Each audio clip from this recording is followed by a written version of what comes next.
Cerveceros George, and we are down to have some good food and some good beers. Let's get the revolution started. Go.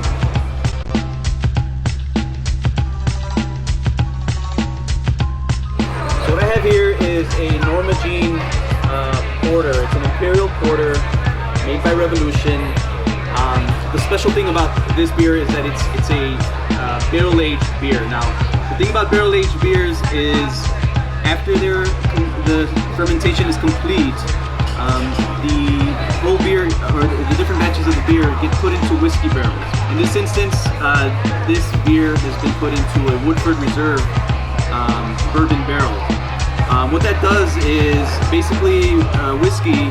In the process of making whiskey, some of the whiskey gets leached into the barrels. So when a beer gets put into an empty whiskey barrel, the beer does the opposite, starts leaching out some of the whiskey characteristics, some of the charredness from the oak barrels into the beer, which not only enhances the flavor and the complexity of it, but also you get a couple of alcohol points. You know, always a good thing.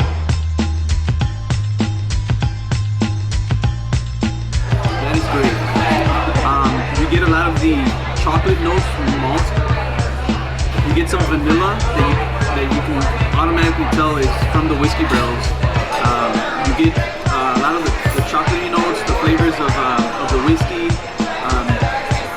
Very, very silky and smooth beer, which I attribute to the malt as well. And all the warmth that comes from the beer, like you could tell it's because of the high alcohol content.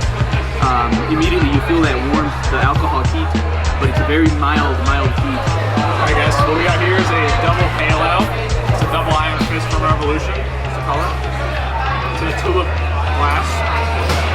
It really is a double, they call it a double down of flavor, and it really is. You get a more intense flavor of the original Iron Fist, which is a bitter beginning, and then a smooth aftertaste, refreshing aftertaste, a lot of flavor.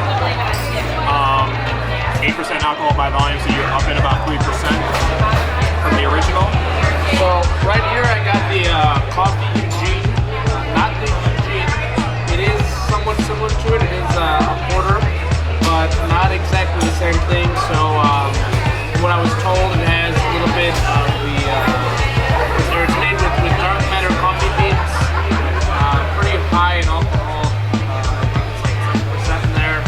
And you know, when you first smell it, you get that smell of coffee in there, and it's really rich. It smells like really, really rich.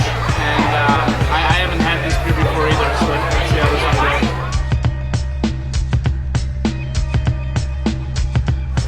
So pretty smooth, not a very thick, heavy kind of porter that you get here. And the coffee beans are very lasting coffee bean notes. You kind of get like a hint of almost dark chocolate aftertaste. In my opinion, kind of just like a dark chocolate. Probably has to do with the coffee grains itself, but really, really good. The color is really deep, dark black type of color going on here. So yeah, great beer.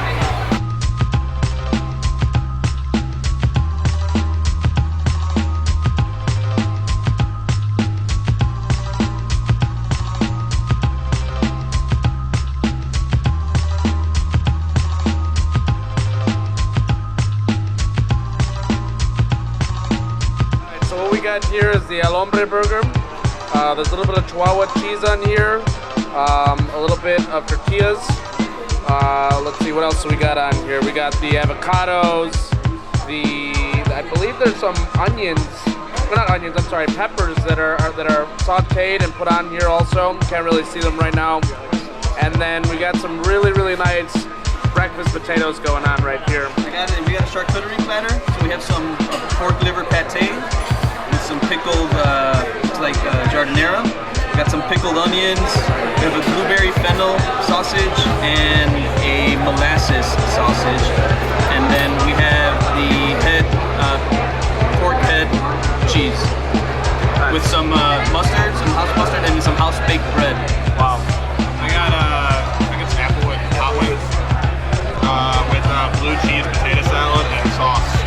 Blueberry fennel sausage has actual blueberries in them. It gives it like a nice sweet out some of the spices in the sausage.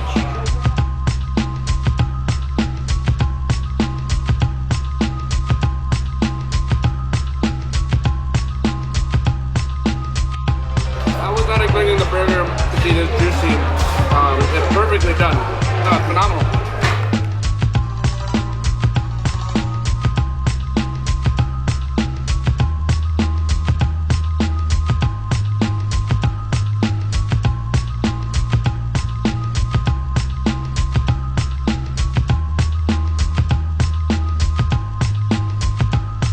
So we're starting to get into the first brewing process part of the tour.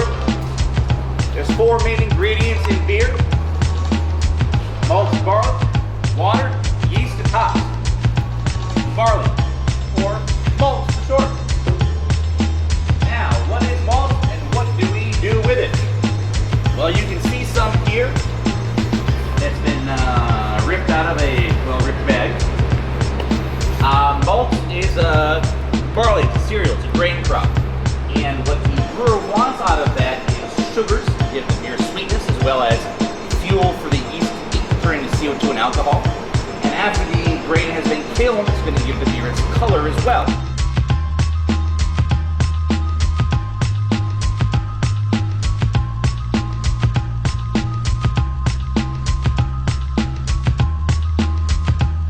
Through these 2 silver pipes with the red fittings right by these fluorescent lights. They're going to go and it's going to live in that upside down cone right there. That cone is called a grist case. Now the grist case is going to serve 2 purposes.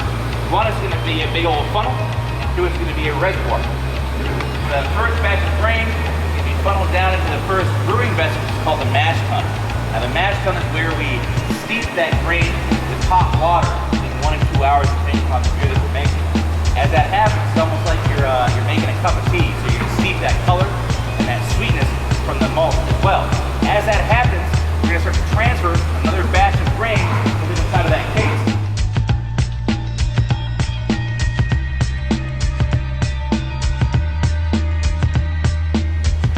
This near vessel here is called a lauter tun.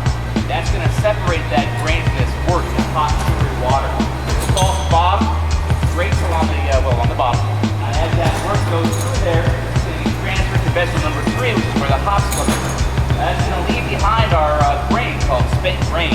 It's hop smell. We do additional hop additions sometimes now as well for particularly hoppy beers.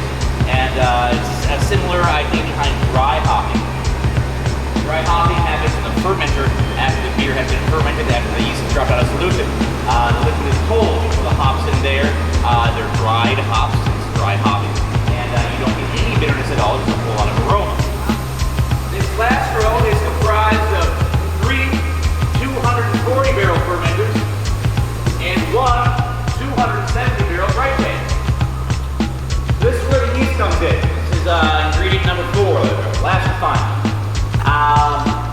These vessels are called cylindro-conical, meaning they got a cylinder on top and one on the bottom.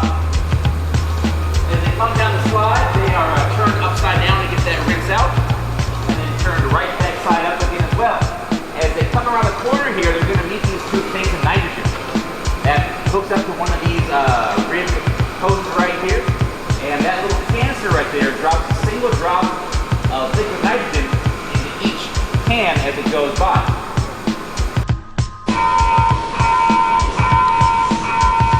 Alright you guys, so we just finished at the Revolution Brewery tour, and then earlier we were at the pub. The food was amazing, and we had a lot of good beers. One of the things, yeah, a lot of beers. What did you think of the whole event? I really liked it. It was a great tour. I mean, we kind of jumped in there in the middle of it because we were. We showed up a little late, but they let us in. So yeah, it was great. The lady let us in at the bar, and it was really cool. He really broke it down for us compared to the 3 floors, which was a little short. But I mean, the guy broke it down. He showed us all the different containers and the different sizes of containers and how they brew and the different brews that are coming out. Yeah, I mean, it was a fun time. Like I said, we're on a little summer brewery tour going on right now, so please check out our next video. It's going to be great. You can find us on YouTube. Please subscribe to our channel. Actually, you're watching us on YouTube right now. But please, you can follow us on Facebook and Twitter as well. And for more of our great beers, find us on Beer Menu. Thanks a lot, guys.